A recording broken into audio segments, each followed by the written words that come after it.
नमस्कार. Hello doctor या कार्यक्रमामध्ये आपलं सगळ्यांचं मनापासून स्वागत. मी डॉक्टर शीतल सुरेश विस्पुते. आजच्या कार्यक्रमामध्ये आपल्या आरोग्यविषयक प्रश्नांची उत्तरे आपण तज्ज्ञांकडून जाणून घेत असतो. प्रेक्षक हो, असं म्हटलं जातं की देव सगळीकडे असू शकत नाही, म्हणूनच त्याने आईला बनवलं. वेदांमध्येही आईला देवाइतपत श्रेष्ठ मानलं आहे. वैवाहिक आयुष्यातील सर्वात महत्त्वाची आणि आनंददायी घटना म्हणजे बाळाची चाहूल लागणे. दाम्पत्यापासूनच सर्व परिवाराला वेध लागतात ते गुड न्यूजचे. पण काही वेळेला पती व पत्नीला पिता व माता बनवणारी प्रकृतीच या सुखाच्या आड येते व हे दाम्पत्य या परमोच्च सुखापासून कायमचे वंचित होतात. आज प्रकृतीच्या या सर्व अडथळ्यांवर मात करण्यासाठी प्रचंड संशोधन आणि आधुनिकरण झाले आहे. त्याच्या साहाय्याने आई बाबा कसं होता येऊ शकतं हे आज आपण जाणून घेणार आहोत. आजचा विषय आहे वंध्यत्वावरील सर्वात आधुनिक उपचार आणि आपल्याला मार्गदर्शन करणार आहेत डॉक्टर संदीप माने. नमस्कार डॉक्टर, कार्यक्रमामध्ये आपलं स्वागत आहे. नमस्कार. डॉक्टर संदीप माने यांनी 12 वर्ष लंडनमध्ये उच्च शिक्षण घेतलं आहे. लंडनमध्ये कन्सल्टंट होऊन ते भारतात आपल्या लोकांसाठी परत आले आहेत.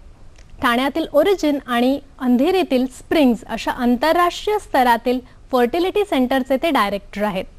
युरोपमधील आघाडीच्या फर्टिलिटी मॅगझिनमध्ये जगातील सर्वश्रेष्ठ अशा 15 क्लिनिक्समध्ये डॉक्टर मानेंच्या क्लिनिकचा समावेश आहे. ठाण्यातलं पहिलं सरोगेट बाळ हे त्यांच्या ओरिजिन सेंटरमध्येच जन्माला आलं. तसंच 55 वर्षाच्या आजीला आई बनवण्याचा वैद्यकीय चमत्कार त्यांनीच घडवून आणला. भारतातील पहिलं लॅप्रोस्कोपिक सर्वायकल स्टिच ऑपरेशन यशस्वी करण्याचा मानही त्यांनाच जातो. फर्टिलिटी क्षेत्रातल्या डॉक्टर संदीप माने यांच्या कार्याची दखल BBC वर्ल्ड न्यूजनेही घेतली.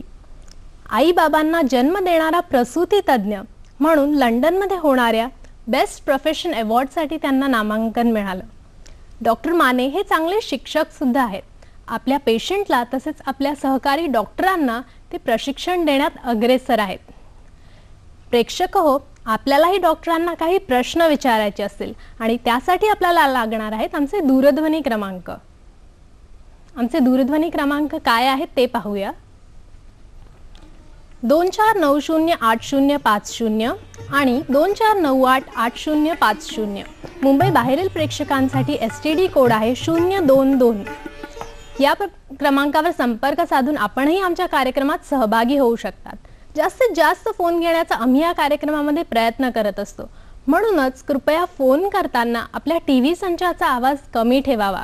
आपला प्रश्न हा आजच्या विषयाला अनुसरून थोडक्यात आणि सलग विचारावा. तसेच कार्यक्रमाच्या अंती आम्ही आपल्याला दाखवणार आहोत आजच्या तज्ज्ञ डॉक्टरांशी थेट संपर्क साधण्यासाठी त्यांचा पत्ता, दूरध्वनी क्रमांक आणि वेबसाईट ॲड्रेस. तेव्हा आपला कागद आणि पेन तयार ठेवावा किंवा आपण मोबाईलच्या कॅमेराद्वारे सुद्धा त्याचा फोटो काढू शकतात.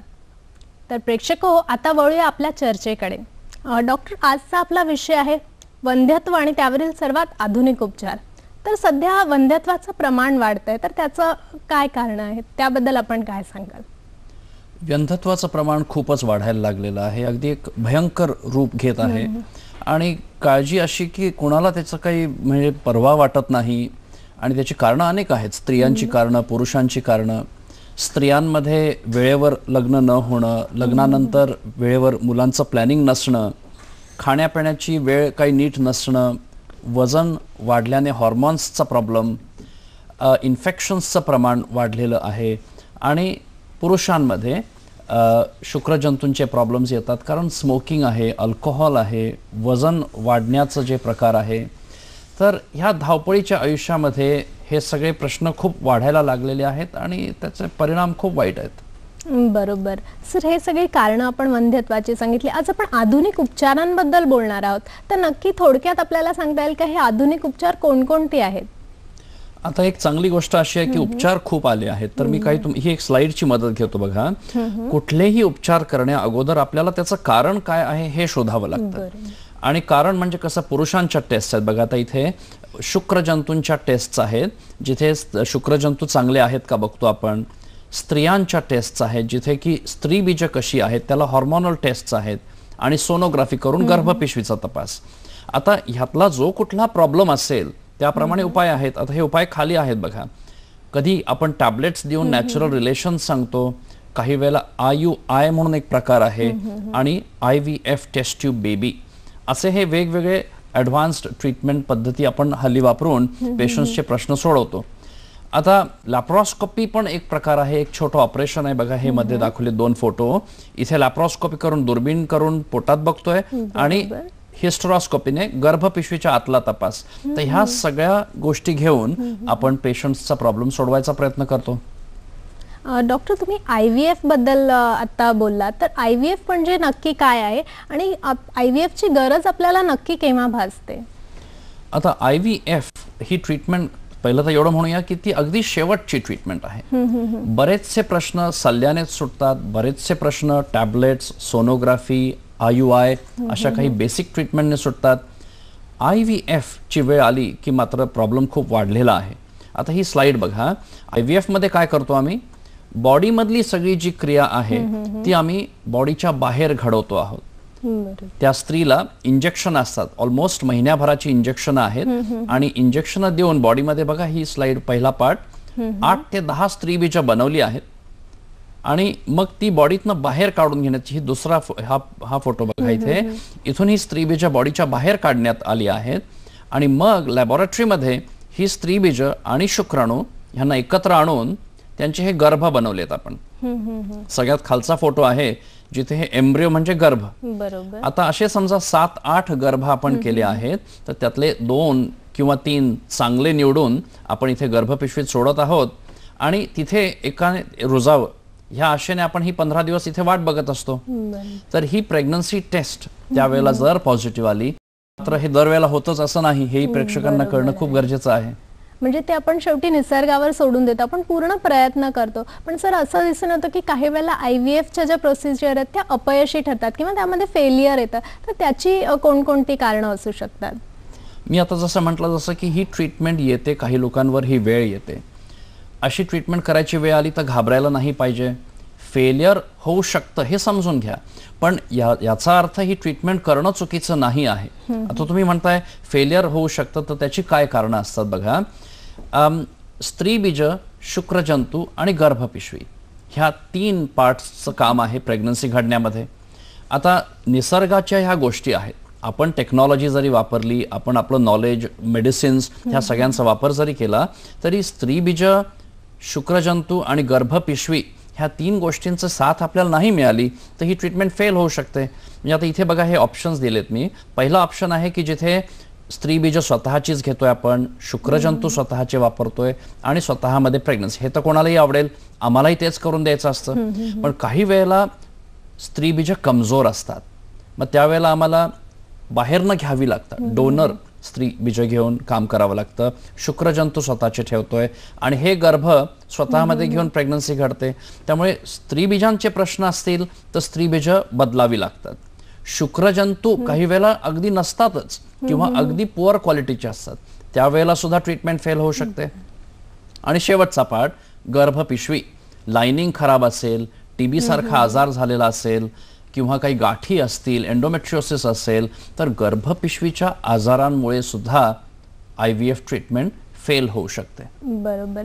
मग फेल झाल्यानंतर आपण ती पुन्हा करू शकतो, पण एका पेशंटमध्ये जर आपण किती वेळेला ती IVF ची ट्रीटमेंट करू शकते, असं काही अंक आहे का किंवा आपण असं काही गृहीत धरतो का की एका पेशंटमध्ये आपण ह्या ठराविक वेळेलाच पर्यंत IVF करू शकतो?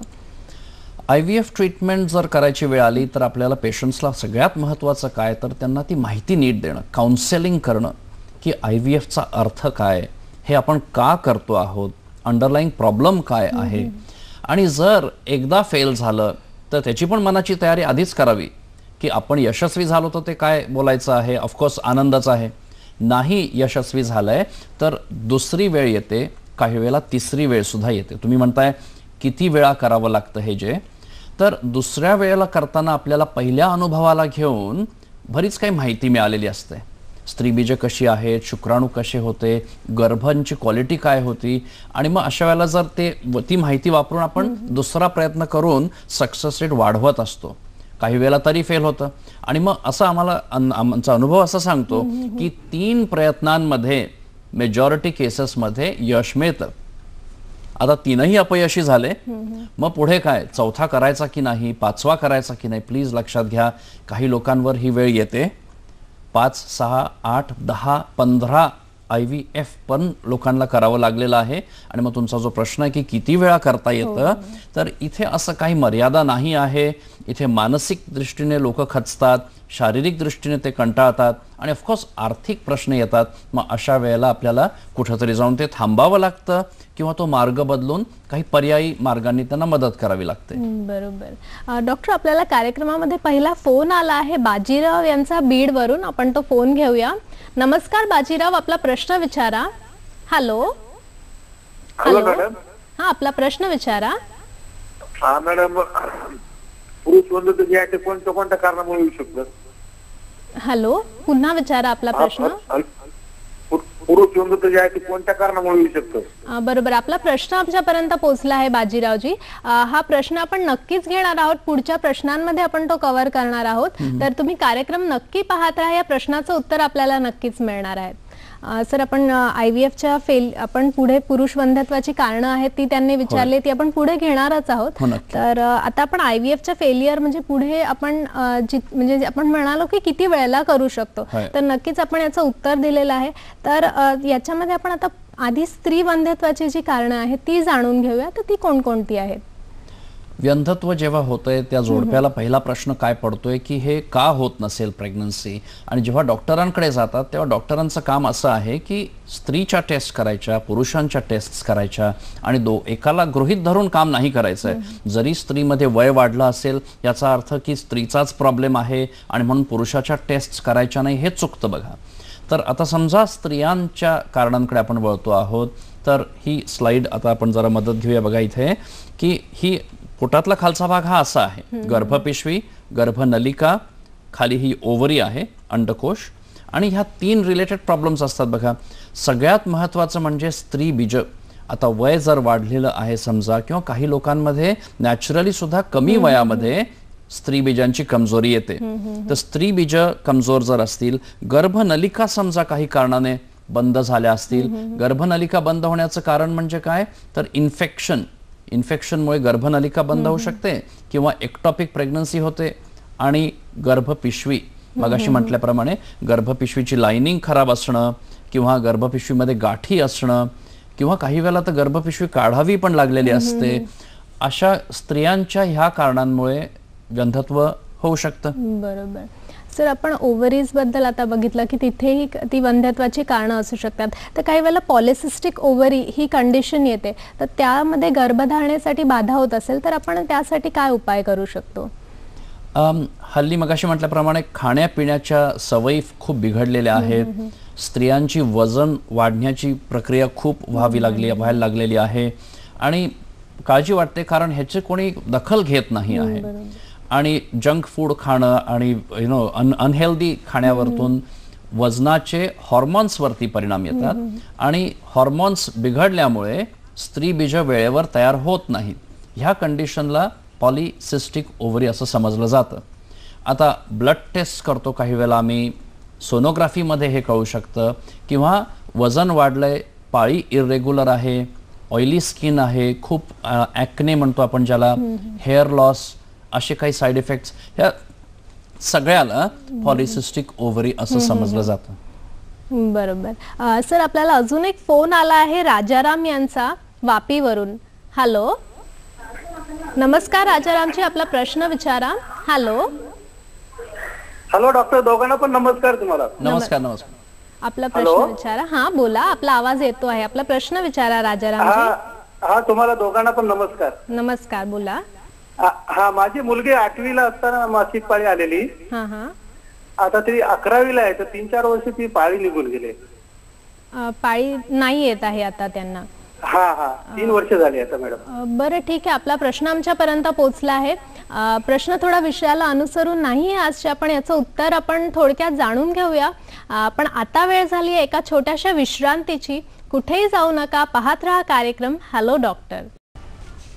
विश्रांतीनंतर आपलं पुन्हा एकदा स्वागत आहे. आता आपण बघूया आजची टिप. प्रेक्षक, प्रत्येक कार्यक्रमात आम्ही आपल्याला मानसिक तणाव हे एक मूळ कारण म्हणजे प्रत्येक आजाराचं कारण म्हणून सांगत असतो. खरंच मानसिक तणावामुळे आरोग्यावर फार हानी होते. आनंदी व आरोग्य संपन्न राहण्यासाठी प्रथम या तणावाचा निचरा होणं महत्त्वाचं आहे. त्याचं पहिलं पाऊल म्हणजे प्रथम स्वतःशी संवाद साधा. आपल्या तणावाचं कारण काय आहे, आपल्याला कशाची भीती वाटत आहे किंवा कशाचा त्रास होत आहे हे जरी आपण जाणून घेतलं तरी बरेच प्रश्न सुटू शकतात. अन्यथा आपण आपल्या आप्तेष्ट किंवा डॉक्टरांची मदत नक्की घ्या व या तणावाचा निचरा करा. आपण आपल्या चर्चेकडे वळूया. डॉक्टर, आपल्याला एक फोन आला होता तर राजाराम यांचा. तर त्यांनी त्यांच्या मुलीला 8वी मध्ये पाळी आली आणि आता ती 11वी मध्ये आहे, पण तिला पाळी येणं बंद झालं आहे. विषयाला थोडासा वेगळा हा प्रश्न असा आला आहे, पण तरी त्यांना आपण काय सांगू शकाल? विषय वेगळा जरी असला तरी आपल्या विषयाला तो लागूनच आहे. कारण पाळी जर 13व्या वर्षी 14व्या वर्षी सुरू झाली आहे आणि मग जी जर 16व्या वर्षापर्यंत थांबते आहे, तर काही वेळेला आपण थोडं थांबून बघतो की काय इम्प्रूव्हमेंट होते आहे का. आता डिटेल्स तर आपल्या समोर नाही आहेत की ही पूर्णपणे बंद झाली आहे का, मध्ये काही वेळेला येऊन मग बंद झाली आहे. पण महत्त्वाचं काय तर असं जनरली होत नसतं. आपण थोडा वाट बघितली, ह्या 6-8 महिन्यात वर्षभरात जर पाळी परत सुरू झाली तर वेल अँड गुड. नाही जर तर आहे काळजीचा भाग. डॉक्टरांकडे जाऊन काही ब्लड टेस्ट करणं म्हणा, एखादी सोनोग्राफी करून घेणं. काही वेळेला टीबीच्या आजाराने सुद्धा गर्भपिशवीला इजा कधी होऊ शकत असते. साध्याशा हॉर्मोनच्या गोळ्या देऊन पाळी येते का असे काही प्रयोग करू शकतो आपण. आणि मग अगदीच काही वेळेला पुढचे तपास आणि पुढची ट्रीटमेंट करण्याची वेळ येऊ शकते. तर हे मला वाटतं थोडं थांबून सल्ला घेणं गरजेचं आहे. बरोबरच. वेळीच त्यांनी जर आता उपचार घेतले तर पुढे होणारा त्रासही टळू शकतो. नक्कीच. डॉक्टर, आपण PCOD पॉलिसिस्टिक ओव्हरीज बद्दल बोलत होतो, तर आपण त्याची कारणं एक आपल्याला सांगितली, तर यावर उपाय काय असू शकतात? मी मगाशी म्हटल्याप्रमाणे ही कंडिशन खूप कॉमन झाली आहे. खूप स्त्रियांमध्ये हा प्रश्न येतो आहे. वजन वाढतंय, पाळी वेळेवर नसते, हॉर्मोन्स इम्बॅलन्समध्ये असतात आणि पुढे जाऊन व्यंधत्वाचा परिणाम होतो. आता बऱ्याच जणांचा समज आहे, सर काहीतरी गोळ्या द्या, ऑपरेशन करा, पण ह्याला एक क्युअर करून टाका, एकदाचा हा आजार आमचा संपवून टाका. तर मी प्रेक्षकांना हे सांगू इच्छितो की असा क्युअर नाही आहे. पॉलिसिस्टिक ओव्हरी कंडिशन ही एक जेनेटिक कंडिशन असते. काही लोकांमध्ये हे होण्याची शक्यता वाढलेली असते आणि अशा वेळेला त्यांनी हे समजून घेणं आहे की ह्या गोष्टीचा काही मेजर प्रॉब्लेम नाही आहे, पण व्यंधत्व आल्या कारणाने त्याला गोळ्या देऊन स्त्रीबीज वेळेवर बनवून आपलं प्रेग्नन्सी घडवली की पहिला तर मेजर प्रश्न तिथे सुटला. काही वेळेला आम्ही हॉर्मोन्सच्या टॅबलेट्स देऊन पाळी रेग्युलर आणण्यादृष्टीने गोळ्या देतो. वजन कमी करणं हा सगळ्यात मोठा महत्त्वाचा भाग. आणि जसं जसं वजन कमी होईल तसं तसं पाळी बऱ्याच जणांमध्ये रेग्युलर यायला लागते आणि हे हॉर्मोन्स इम्प्रूव्हमेंट झाल्याने हे होत असतं. सो प्लीज हे ज्यांची कोणी वजनं हाईटला घेऊन जास्त आहेत त्यांनी त्यावरती नक्कीच आपले प्रयत्न करावे. आणि शेवटचा भाग आहे जो लॅप्रोस्कोपी आहे. दुर्बिणीच्या तपासाने आम्ही करून ते सिस्ट्स जे ओव्हरीमध्ये झालेले असतात ते सिस्ट्स पंक्चर करून पॉलिसिस्टिकला इम्प्रूव्ह करून व्यंधत्व त्यांचं निवारण करण्याचा प्रयत्न करतो. ओके सर, मगाशी आपण म्हणालात की एग डोनेशन किंवा डोनर एग्स बद्दल आपण बोललो. एग्स म्हणजे स्त्रीबीज. तर त्याचं नक्की म्हणजे एग डोनेशन मध्ये नक्की काय केलं जातं? आपण स्त्रियांच्या व्यंधत्वाच्या कारणांचं बोलतो आहोत. पहिलं कारण आपण जे घेतलं पॉलिसिस्टिक ओव्हरी, हॉर्मोनचा इम्बॅलन्स. त्यामध्ये स्त्रीबीज असतात पण ती वेळेवर तयार होत नसतात. आता तुम्ही जे मला म्हणताय एग डोनेशन म्हणजे काय की वयाच्या 25च्या वयाला म्हणा किंवा 30च्या वयाला स्त्रीबीज काही कारणाने संपतात. आता एक सिंपलची गोष्ट इथे सांगतो. प्रत्येक स्त्री जन्म घेताना स्त्रीबीजांची संख्या फिक्स्ड असते आणि जसं जसं वय वाढत असतं ही स्त्रीबीज वापरली जातात. आता निसर्गाचा नियम आहे 35-40 ओलांडल्यानंतर स्त्रीबीजांची कमजोरी येणं हे सगळ्यांमध्येच होणार आहे. पण काही वेळेला हे 20, 25, 30च्या वयाला जेव्हा येतं त्यावेळेला व्यंधत्व होतं कारण स्त्रीबीजांशिवाय प्रेग्नन्सी घडू शकत नाही. मग ह्याला उपाय नसतो. हे प्रेक्षकांनी समजणं खूप गरजेचं आहे की ज्या वेळेला स्त्रीबीज कमजोर होतात किंवा बॉडीतली कमी होतात त्याला गोळ्या, औषधं, ऑपरेशन्स करून आपण नव्याने स्त्रीबीज देऊ शकत नाही. मग अशा वेळेला एक कठीण विषय त्यांच्या समोर येतो की आपल्या कमजोर स्त्रीबीजांना घेऊनच प्रयत्न करत राहावा का कोणा दुसऱ्याची स्त्रीबीज घेऊन आपला प्रश्न सोडवायचा ना? हा सेन्सिटिव्ह मॅटर आहे, ह्याला खूप केअरफुली हँडल करावं लागतं आणि मनाच्या तयारीने हे विषय जर हँडल केले गेले तर बरेच जण हा पर्याय घेऊन आपल्या फॅमिलीज पूर्ण करतात. आपल्याकडे बाहेर देशातनं लोक येतात, भारतीय स्त्रियांची स्त्रीबीज घेऊन जॅपनीज, नायजेरियन, अमेरिकन लोक त्यांच्या प्रेग्नन्सीज करून ते बेबीज त्यांच्या देशात घेऊन जातात. तर हा विषय असा अत्यंत संवेदनशील असा विषय, पण शेवटी आपल्याला निसर्गापुढे एक पर्याय तो दिलेला आहे एग डोनेशनचा. डॉक्टर, आपल्याला अजून एक फोन आला आहे अनिता यांचा बीड वरून. नमस्कार अनिताजी, आपला प्रश्न विचारा. हॅलो. माझी मुलगी आहे, हा, तिचं 2 वर्षापूर्वी लग्न झालेलं आहे. मध्ये प्रेग्नन्सी होती आणि 6.5 महिन्यानंतर अचानक बाकीच्या सगळ्या टेस्ट नॉर्मल होत्या, सोनोग्राफी नॉर्मल होती आणि बेबी गेलं. त्यानंतर आम्हाला टॉर्च करायला सांगितलं. आम्ही टॉर्च केल्यानंतर त्याच्यामध्ये सायटोमेगाली 204 व्हॅल्यूज काहीतरी दाखवल्या होत्या, IgG.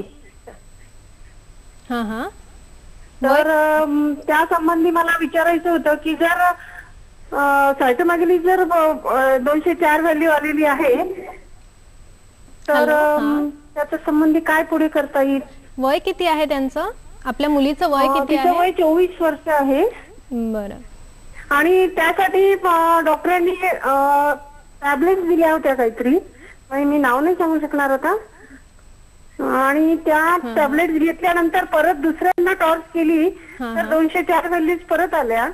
तर मग आता काय करायला पाहिजे या संबंधी? आपला प्रश्न आमच्यापर्यंत पोहोचला आहे. डॉक्टर, त्यांच्या मुलीचं वय 24 वर्ष आहे, 2 वर्ष झाली आहेत लग्नाला आणि त्यांना एक 6.5 वर्षानंतर जेव्हा प्रेग्नन्सी झाली तेव्हा टॉर्च मध्ये त्यांचं सायटोमेगाली जे आहे ते 204 त्यांचा काउंट आलाय. तर यांच्यासाठी म्हणजे 6.5 महिन्यानंतर ते बेबी जे आहे ते आपण त्यांना काय सांगू शकतो?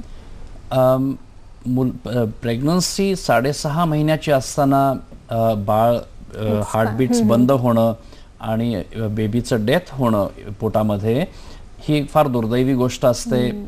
आता असं झाल्यानंतर आपण सावध होतो, परत तर होणार नाही ना, ह्याला काय कारण असतील, बऱ्याच टेस्ट करतो आपण. प्लीज लक्षात घ्या, खूप जरी काही टेस्ट केल्या तर दरवेळेला ते कारण मिळतंच असं नाही.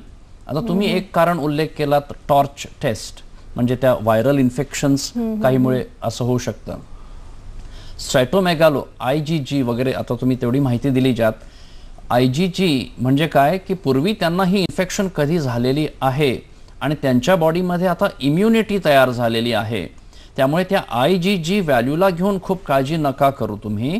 पण आय एम शुअर काही वेळेला दुसरं काही कारण असतं, बाळामध्ये काही ॲबनॉर्मॅलिटी होती असेल किंवा ह्या गोष्टी म्हटलं जसं ना की सगळ्याच काही आपल्याला ठरवता येत नसतात.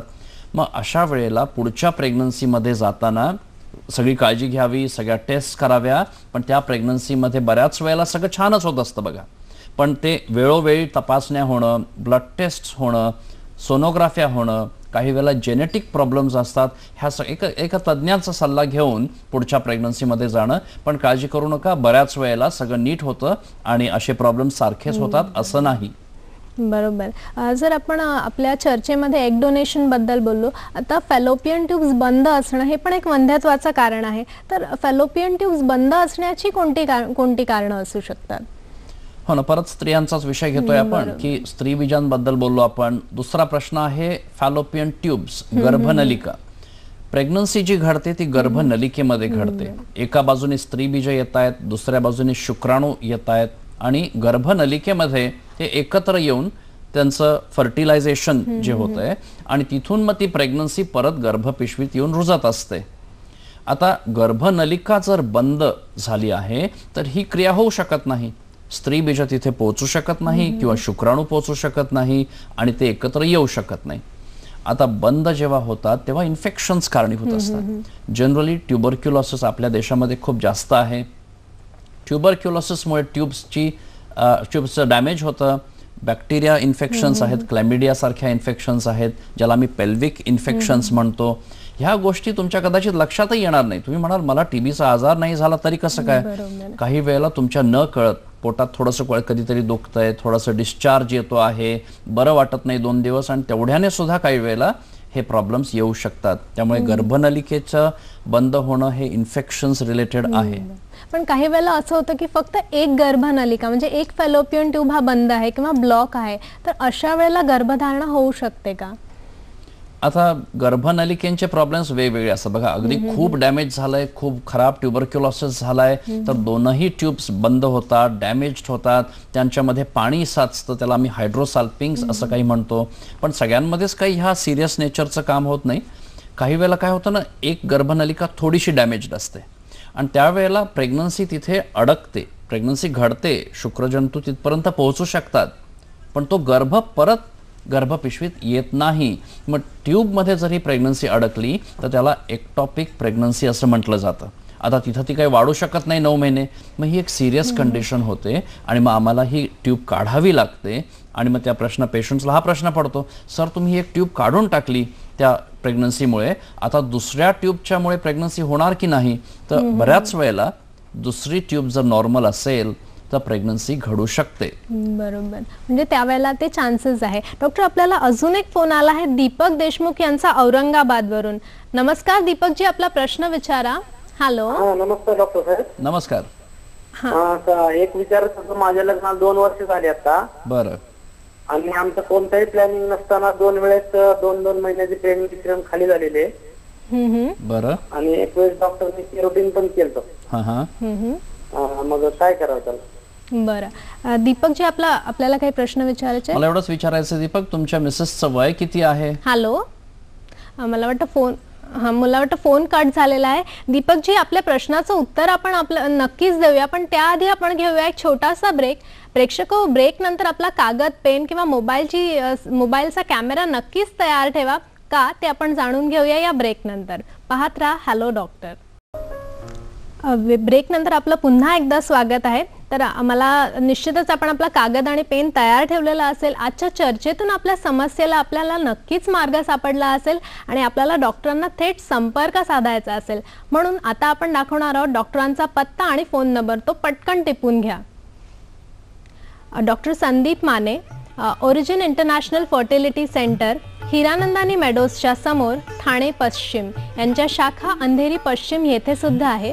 दूरध्वनी क्रमांक 022-2171-2333 किंवा 45.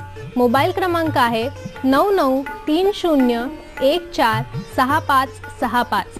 वेबसाईट ॲड्रेस आहे www.originfertility.com आणि ईमेल ॲड्रेस आहे info@theoriginfertility.com. प्रेक्षक हो, आपल्याला प्रश्न आला होता दीपक देशमुख यांचा औरंगाबादवरून. तर डॉक्टर, त्यांच्या लग्नाला 2 वर्ष झाले आणि 2 मिसकॅरेज झाले असं त्यांचं म्हणणं आहे, तर त्याबद्दल आपण काय सांगाल? दीपकजी, प्रेग्नन्सी 2दा जाणं म्हणजे खूप त्रासदायक गोष्ट आहे. मानसिक दृष्टीने तुमच्या मिसेसला ह्याचा खूप त्रास झालेला असणार आहे आणि आय एम शुअर पुढची प्रेग्नन्सी करताना तुम्हाला खूपच आता काळजी आलेली आहे. असं असताना एक लक्षात घ्या प्लीज की असं खूप वेळेला होत असतं. मिसकॅरेज होणं, असा गर्भपात होणं हे खूप कॉमन आहे आणि 1दा-2दा झालं तर खरंच असं काही खूप प्रॉब्लेमच आहे असा अर्थ नाही होत. 3ऱ्या वेळेला बऱ्याच वेळेला सगळं नॉर्मल होऊन प्रेग्नन्सी छान पण होऊ शकते. पण जर आपल्याला काळजी आहे तर आम्ही काही टेस्ट्स करू शकतो. बघा, कारणं काय असू शकतात. जीन्समध्ये काही बिघाड जर असेल, त्या 2 प्रेग्नन्सीजमध्ये काहीतरी ॲबनॉर्मॅलिटी जर असेल, तर निसर्गाला ते आपल्या आधी कळलेलं असतं. बघा, तुम्हाला ऑफकोर्स वाईट वाटतं आहे, तुम्हाला दुःख आहे की 2-2दा असं झालंय, पण जर ती प्रेग्नन्सी नॉर्मलच होती असेल तर निसर्गाला ते ओळखता येतं आणि ती प्रेग्नन्सीचं ते रिजेक्शन म्हणतो आम्ही ज्याला. एक तर ते झालं. दुसरं, हॉर्मोन्सचा इम्बॅलन्स. मे बी तुमच्या मिसेसचं जर वजन समजा जास्त आहे, मगाशी आपण पॉलिसिस्टिक ओव्हरी कंडिशन विषय घेतला, त्यामध्ये सुद्धा मिसकॅरेजेस होतात. काही वेळेला गर्भपिशवीचे प्रॉब्लेम्स असतात, म्हणजे एखादा पडदा असतो किंवा काही गाठी असतील, तर ह्या सगळ्या अशा टेस्ट्स जर केल्या आपण तर 90% केसेसमध्ये कारणच नाही सापडणार. 5-10% एखादं कारण जर सापडलं तर ते आपण सगळं निवारण करून मग पुढच्या प्रेग्नन्सीमध्ये जाणं महत्त्वाचं असतं. बरोबर, त्यांच्या प्रश्नाचं उत्तर त्यांना नक्कीच मिळालं असेल. डॉक्टर, आपण एक गर्भनलिका बंद असेल तर त्याच्याबद्दल आपण बोलत होतो. तर पुढे जाऊन काही वेळेला म्हणजे तुम्ही आत्ताच सांगितलं की फर्टिलायझेशन हे फॅलोपियन ट्यूब्समध्ये होत असतं, म्हणजे एवढं महत्त्व त्या फॅलोपियन ट्यूब्स किंवा गर्भनलिकेला आहे. परंतु काही वेळेला गर्भनलिका काढण्याचा सल्ला दिला जातो, तर असं का सांगितलं जातं? गर्भनलिका काढणं हे काही कॉमन नाही आहे, पण काही वेळेला हे गरजेचं होतं. आता प्रेक्षकांना हे समजणं खूप गरजेचं आहे बघा, की गर्भनलिका जर डॅमेज्ड आहे, TB सारख्या आजाराने ती बंद झाली आहे आणि एवढंच नाही, त्याच्यामध्ये जर पाणी साचलेलं आहे, तर असं इन्फेक्शनचं पाणी जे आहे ते तुमची पुढची ट्रीटमेंट खराब करणार आहे. म्हणजे प्रेग्नन्सी होण्यामध्ये उपयोग तर काहीच नाही, पण जर समजा टेस्ट ट्यूब बेबी केलंय, गर्भपिशवीत सोडले आहेत तुम्ही, तर ते पाणी आपली प्रेग्नन्सी होऊ देणार नाही. मग अशा वेळेला आपल्याला थोडंसं धाडस करावं लागतं, समजून घ्यावं लागतं की ही ट्यूब जी आपल्याला वाचवायला आवडेल, ही ट्यूब आपल्या कामाची नाही, आपल्याला उलटा परिणाम करणार आहे, म्हणून ती काढावी लागते. आणि प्रेक्षकांच्या माहितीसाठी हे सांगतो की ट्यूब्सचा रोल प्रेग्नन्सी घडवण्याव्यतिरिक्त काही नाहीये. मग समजा ती इन्फेक्शननी भरली आहे तर ती काढणंच चांगलं राहतं, नाहीतर हे जर गोष्टी समजल्या नाही तर खूप गैरसमज होतात, पुढे जाऊन त्याचा त्रास पण होऊ शकतो. डॉक्टर, आपल्याला अजून एक फोन आला आहे संतोष यांचा कोल्हापूरवरून. नमस्कार संतोषजी, आपला प्रश्न विचारा. हॅलो. नमस्कार मॅडम. नमस्कार, आपला प्रश्न विचारा. प्रश्न असा आहे की आम्ही लेप्रोस्कोपीची ट्रीटमेंट घेतलेली आहे. लेप्रोस्कोपीची ट्रीटमेंट घेतलेली आहे. बरोबर, प्रश्न विचारा. ते म्हणजे कंबरदुखीचा त्रास वाढलाय तेव्हापासून, आणि आता IUI चा सल्ला दिलाय डॉक्टरांनी, तर त्याचे काही साईड इफेक्ट आहेत का असं सरांना विचारायचं. बरं, आपला प्रश्न आमच्यापर्यंत पोहोचला आहे. डॉक्टर, IUI त्यांना सांगितलं, तर त्याचे काही साईड इफेक्ट आहे का हे त्यांना एक जाणून घ्यायचं आहे. संतोष, असं आहे बघा, सुरुवातीचे प्रयत्न असतात, व्यंधत्व जेव्हा डायग्नोज होतं आहे, वेळ जेव्हा लागतो आहे, आपण टेस्ट करायच्या मगाशी म्हटलं त्याप्रमाणे, मग आपण टॅबलेट्स देतो, नॅचरल रिलेशन्सचं टायमिंग समजवतो, अशा प्रकारचे 4-6 महिने करतोय. त्यातून जर प्रेग्नन्सी नाही घडली तर IUI म्हणजे निसर्गाला जुळवून आणून देणं, म्हणजे काय, टॅबलेट्स देतोय, सोनोग्राफ्या करून आपण स्त्रीबीज वाढताना बघतो आहोत, इंजेक्शन देऊन ते स्त्रीबीज रिलीज करण्याचं टायमिंग फिक्स करून त्यावेळेला चांगले शुक्रजंतू गर्भपिशवीत नेऊन सोडवून स्त्रीबीज आणि शुक्राणू एका ठिकाणी एका वेळेला यावे, हा प्रयत्न म्हणजे IUI. आता तुमच्या लक्षात येईल, ही फार सिंपल ट्रीटमेंट आहे, ह्यात काही खूप कॉम्प्लिकेटेड घाबरण्यासारखं नाही आहे. तर आपण कधी हे आधी करतो. हे 3 प्रयत्न 4 प्रयत्न फेल झाले, मग आम्हाला वाटतंय बापरे हे काय चालू आहे, 2 वर्ष झाली, 2.5 वर्ष झाली, मग आम्ही लॅप्रोस्कोपी करतो आणि ट्यूब्स कशा आहेत आणि गर्भपिशवी कशी आहे ह्याचा अभ्यास करून परत काही 3-4 IUI चे प्रयत्न करतो. आता संतोष, तुम्ही म्हणालात लॅप्रोस्कोपी झाल्यानंतर पाठदुखीचा प्रश्न वाढला. प्लीज लक्षात घ्या, त्याचा आणि पाठदुखीचा खरंच काही डायरेक्ट संबंध नाही आहे. बऱ्याच वेळेला लोकांना गैरसमज होतो, ऑपरेशनच्या वेळानंतर काही गोष्टी घडायला लागले की त्यांना ते त्याच्याशीच रिलेटेड वाटतं. असं नसावं, ते त्याचं काही वेगळं कारण असेल संतोष. आणि IUI जर सल्ला दिला गेला आहे तर लॅप्रोस्कोपी नंतरच्या 4-6 महिन्यामध्ये प्रेग्नन्सी घडण्याची शक्यता जास्त असते. तर नक्कीच तुम्ही हा सल्ला फॉलो करा आणि ह्या 4-6 महिन्यात ही प्रेग्नन्सी घडण्याचे चान्सेस वाढलेले असतात. बरोबर.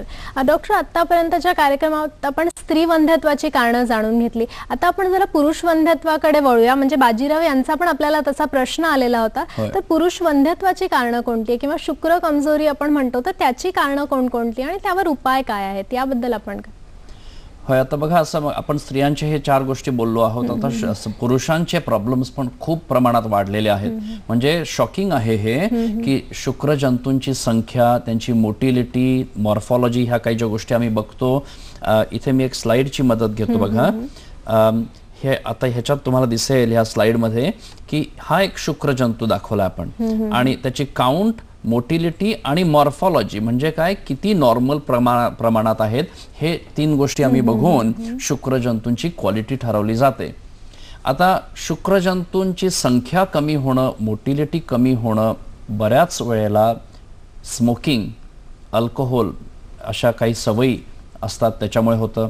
ताणतणाव, स्ट्रेस, मगाशी तुम्ही जे म्हणालात, वजन वाढणं, वेळेवर खाणं पिणं नसणं, ह्या सगळ्यांचे मानसिक त्रास घेऊन शुक्रजंतूंची पण हेल्थ अफेक्ट होते.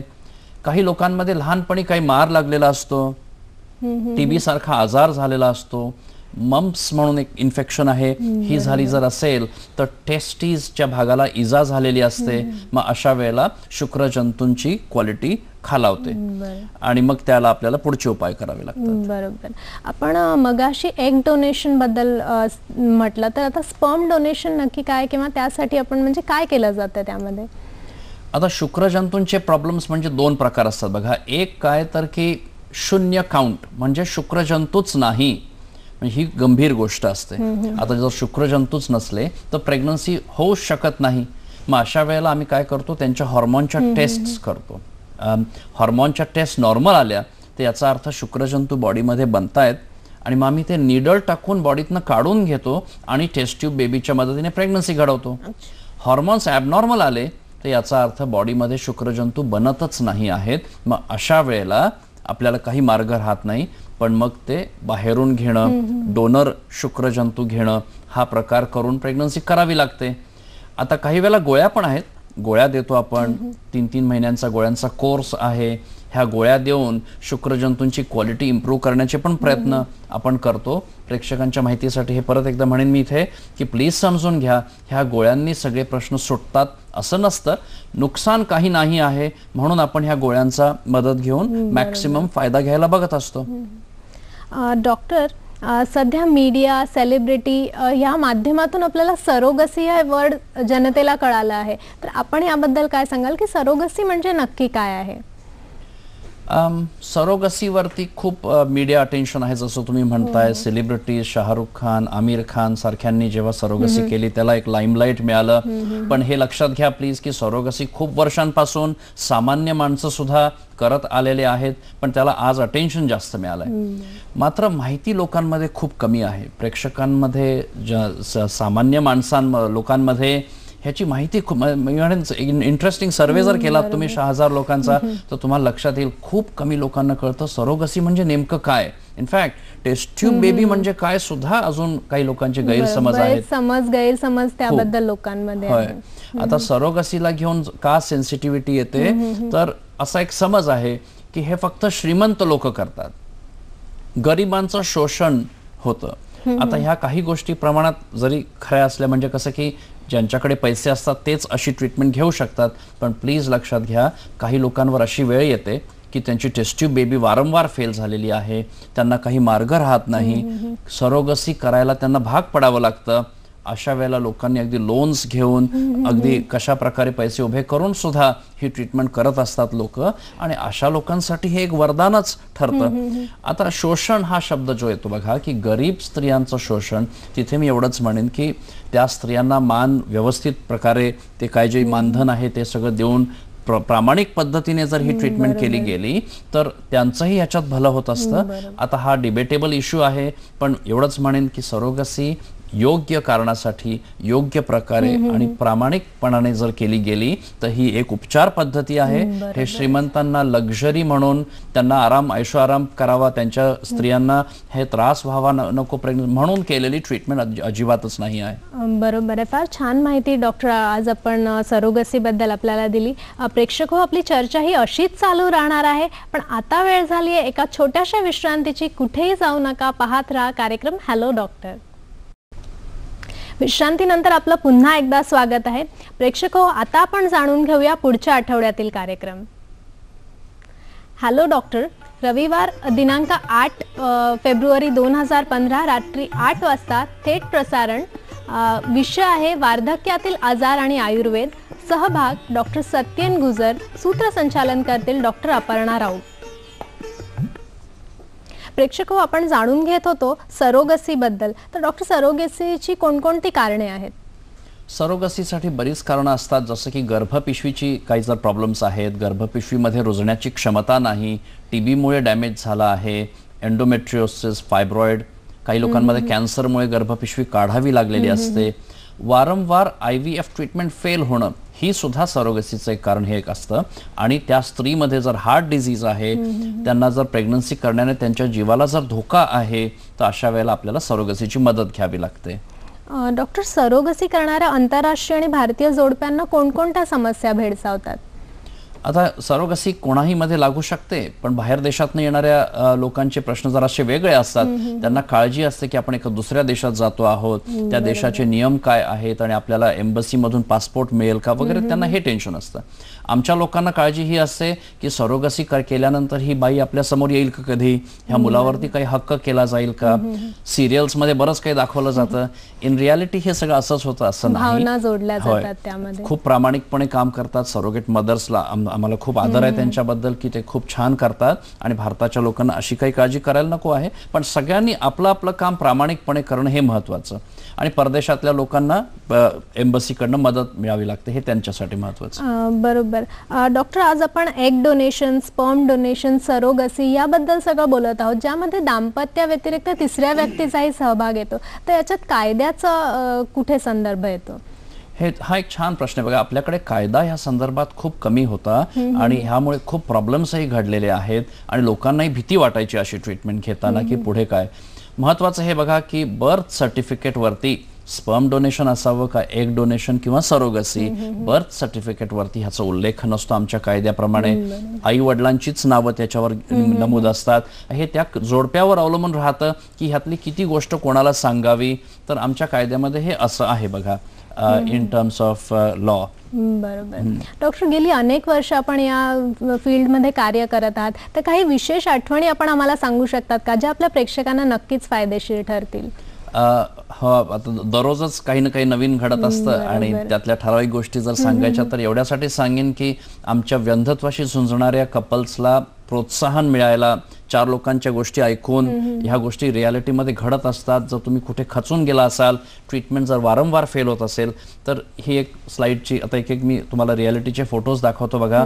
हे कपल डेन्मार्कवरनं आलं होतं. ह्या स्त्रीमध्ये गर्भपिशवीच नव्हती आणि गर्भपिशवी नसताना सुद्धा त्या आल्या होत्या आपली प्रेग्नन्सी करायला.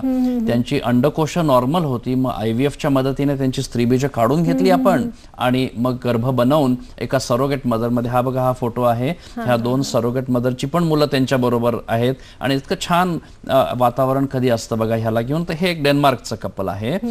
आता हे आमचे 55 वर्षाचं जे मगाशी उल्लेख केला तुम्ही, त्यांची ही प्रेग्नन्सी घडली. विश्वासाने आले होते, दूर गावातनं आले होते. 35 वर्ष जवळजवळ प्रयत्न झाले होते. खूप निराशा होती लाईफमध्ये आणि छान गोष्ट घडली. मुलगा आहे, तो आज 5 वर्षाचा आहे. काल परवाच भेटायला आले होते. मला आनंद होतो की एवढा त्रास सहन करून शेवटी लाईफमध्ये हे घडलं त्यांच्या. ह्या एक लंडनचे कपल आहेत.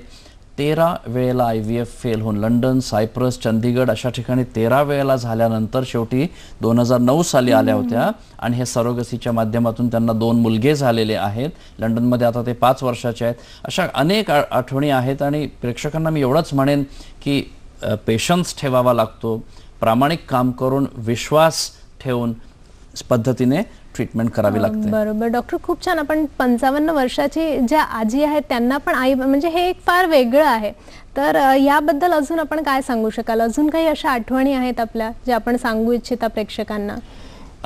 मी म्हणतोय जसं की पावला टप्प्याटप्प्याने पुढे जाणं आणि कधी सहजासहजी पहिल्या महिन्यातच प्रेग्नन्सी घडते. काही वेळेला ती घडल्यानंतर एक्टॉपिक होऊन ती काढावी लागते. काही वेळेला मिसकॅरेज होतं, खचायला होतं. हे सगळं घेऊन परत विश्वास, परत उठून उभं राहायला लागतं. मानसिक, शारीरिक आणि आर्थिक ह्या सगळ्या दृष्टीने पूर्ण तयारीने ह्याच्यात उतरावं लागतं. आय एम सॉरी, जसा कुठला दुसरा आजार असतो, ब्लड प्रेशर असतं, डायबिटीज असतं, हार्ट डिझीज असतं, तसंच हा एकही प्रकार आहे. पण ह्याच्यामध्ये झुंज दिल्यानंतर एवढंच म्हणेन की ते प्रश्न बऱ्याच वेळा सुटतात. डॉक्टर, ह्या सगळ्यातून जात असताना ताणतणाव भरपूर पेशंटला जाणवत असतो. एक तर सामाजिक किंवा एक आर्थिक, जसं आपण म्हणालो, तर त्याच्यासाठी आपण काय सांगाल प्रेक्षकांना? हा एक फार कॉमन प्रश्न असतो आमच्या व्यंधत्वाच्या पेशंट्सना. हा प्रश्न पडतो, सर हे खूप टेन्शन घेते ही, किंवा आम्हा दोघांना खूप मानसिक तणाव आहे, ह्याच्यामुळे आमचं हे प्रॉब्लेम्स असतील का? किंवा IVF करताना सर आम्ही स्ट्रेस जर नसेल तर आमची ट्रीटमेंट चांगली होईल का? तर मला त्यांना हेच म्हणावं लागतं की स्ट्रेस हा प्रकार आज आपल्या लाईफमध्ये आला आहे, सगळ्यांना आहे. कुठल्याही प्रकारच्या व्यक्तीला हा स्ट्रेस आहेच आहे. तुम्हाला नको आहे म्हणून तो जाणार नाही आहे. तुम्ही कितीही प्रयत्न करा, धावपळीचं आयुष्य आहे, हे आपण निवडलेलं आहे. आता ह्याला काही कोणाला दोष देणार, हे आपल्या हातातल्या गोष्टी आहेत. पण बोलतो तेवढं सोपं नाही आहे म्हटल्यानंतर जेवढं जमेल तेवढं मॅनेजच करायचं आहे, समजून घ्यायचं आहे स्ट्रेस कुठल्या गोष्टीमुळे आहे, आपल्या लाईफची प्रायोरिटी काय आहे, त्याप्रमाणे थोडासा वेळ वापरून स्ट्रेस कमी करणं, योगाची मदत घेणं, मेडिटेशनची मदत घेणं, ॲक्युपंक्चर सुद्धा थोड्याफार प्रमाणात आलेलं आहे. तर ह्या सगळ्या मदतीने स्ट्रेस मॅनेज करणं फायद्याचंच पडेल. बरोबर, फारच सुंदर मार्गदर्शन आपण देत आहात. डॉक्टर, असं जेव्हा एग डोनेशन किंवा स्पर्म डोनेशन हे करण्याची वेळ येते तेव्हा पेशंट बऱ्याचदा त्यासाठी तयार नसतात, तर त्यासाठी आपण त्यांना काय मार्गदर्शन कराल? हा खूप छान प्रश्न विचारलात तुम्ही, कारण मला वाटतं बऱ्याच वेळेला हे सेन्सिटिव्हली हँडल केलं जात नाही. जर एखाद्याचं स्त्रीबीज चांगलं नाही आहे किंवा एखाद्या पुरुषाचे शुक्रजंतू चांगले नाही आहेत किंवा नाहीच आहेत आणि आपण त्यांना सगळं म्हणणार आहोत, बरं तुमच्याने प्रेग्नन्सी नाही घडणार आहे, आता आपल्याला बाहेरनं घ्यावं लागेल, तर ही किती दुःखाची गोष्ट आहे आणि ते ऐकायला किती कठीण जात असेल. तर ह्याची आघात होऊ शकतो. खरंच म्हणजे टू बी ऑनेस्ट डिप्रेशन हा प्रकार खूप प्रमाणात आहे. सुइसाइड, आत्महत्या करण्यापर्यंत लोकांचे विचार जातात, कारण त्यांना हे सहनच होत नाही.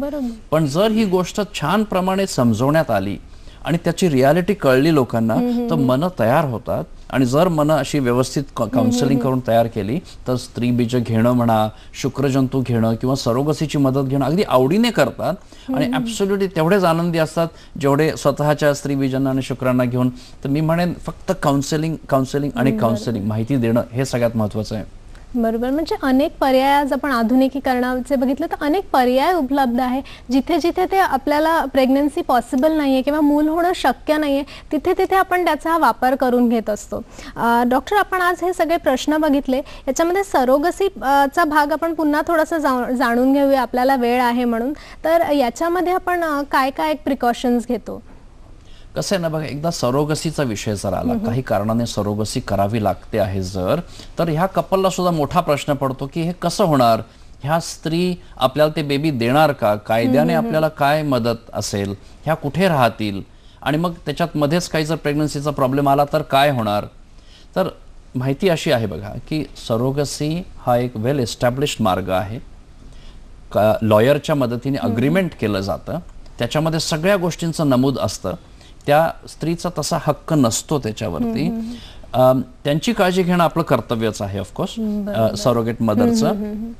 आणि मग त्या प्रेग्नन्सीमध्ये आता सरोगसीवर टीका का होते बघा, की काही वेळेला ना असं डांबून ठेवणं, असं लोकांना वाटतं 9 महिने त्यांच्या मनाविरुद्ध त्यांना डांबून ठेवण्यात येते, तर तसं नसतं ते. म्हणजे घाबरण्याचं काहीच कारण नाही यामध्ये. प्रेक्षक, आपली चर्चा चालू राहणार आहे पुढे अशीच, पण आता वेळ झाली आपल्या आरोग्य सल्ल्याची. तो काय आहे ते बघूया.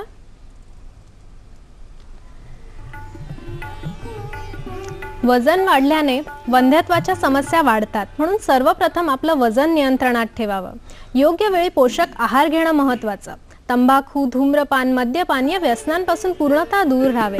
यामुळे स्त्रीबीज व शुक्रजंतूंची निर्मिती खालावते. प्रथिने म्हणजेच प्रोटीन्सच्या कमतरतेमुळे शुक्रजंतूंची निर्मिती प्रक्रिया बिघडू शकते, म्हणून आहारात प्रोटीन्सचा समावेश जास्त करावा. वयाच्या 35 वर्षानंतर वंध्यत्वासाठी त्वरित योग्य उपचार घ्यावे. धैर्य, विश्वास व ठाम निर्णय क्षमता असणं आवश्यक आहे. याने आपण तणावापासून दूर राहू शकता व अपत्य प्राप्तीच्या मार्गात येणाऱ्या समस्यांना योग्य प्रकारे सामोरे जाऊ शकतात. प्रेक्षक हो, आपल्याला आजच्या डॉक्टरांशी थेट संपर्क साधण्यासाठी आपण त्यांचा पत्ता बघूया.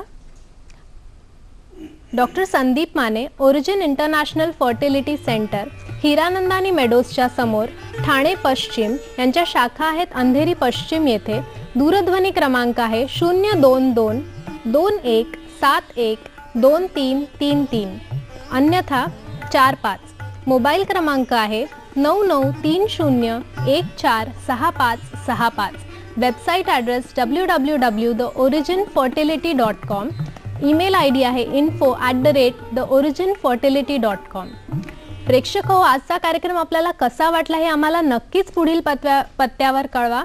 आमचा पत्ता आहे निर्माती हॅलो डॉक्टर, दूरदर्शन केंद्र, वरळी, मुंबई 400030. ईमेल ॲड्रेस आहे hello.drdkmumbai@gmail.com.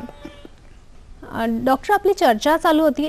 नेहमी पेशंट्सला सांगितलं जातं की ट्रीटमेंट योग्य पद्धतीने घ्या, तर त्याबद्दल आपण काय सांगाल? योग्य पद्धतीने म्हणजे कसं ना बघा, की हा प्रश्न पटकन कधी कधी सुटत नसतो. त्यामुळे सिस्टमॅटिकली प्रोग्रेसिव्हली म्हटलं मगाशी जसं की तपास करणं, कारण शोधणं, मग छोटे छोटे प्रयत्न करणं, नाहीतर IUI, नाहीतर लॅप्रोस्कोपी, परत थोडेफार IUI नॅचरल, आणि नाहीच तर मग फर्स्ट टेस्ट ट्यूब बेबी, असं सिस्टमॅटिकली आपण एक एक पाऊल पुढे जात गेलो तर आपल्याला ती माहिती घेऊन आपली ट्रीटमेंट जास्त इफेक्टिव्ह होते. मी एका स्लाईडची मदत घेतो बघा, की योग्य पद्धतीने व्हावं जेव्हा, तर समाजाला सामोरं जायची तयारी ठेवावी, प्लॅन्ड ठेवावं, पैशाचं आणि आपल्या लग्नाचं सगळं समतोल साधून ही ट्रीटमेंट करावी. डॉक्टर, आज आपण एवढी छान माहिती दिली, तर एकंदरीत आपण काय संदेश द्याल आजच्या प्रेक्षकांना? समाजाला हा संदेश, प्रेक्षकांना, व्यंधत्वाशी झुंजणाऱ्या आणि त्यांच्या फॅमिलीला असा आहे की जे झुंजतायत ते सुद्धा व्यंधत्व हा काही मोठा एक वाईट टाकण्याचा भाग नाही. ते नॉर्मल कपल्स आहेत दुसऱ्या बाकी सगळ्यांसाठी. बऱ्याच वेळेला त्यांचे प्रश्न सुटण्यासारखे असतात.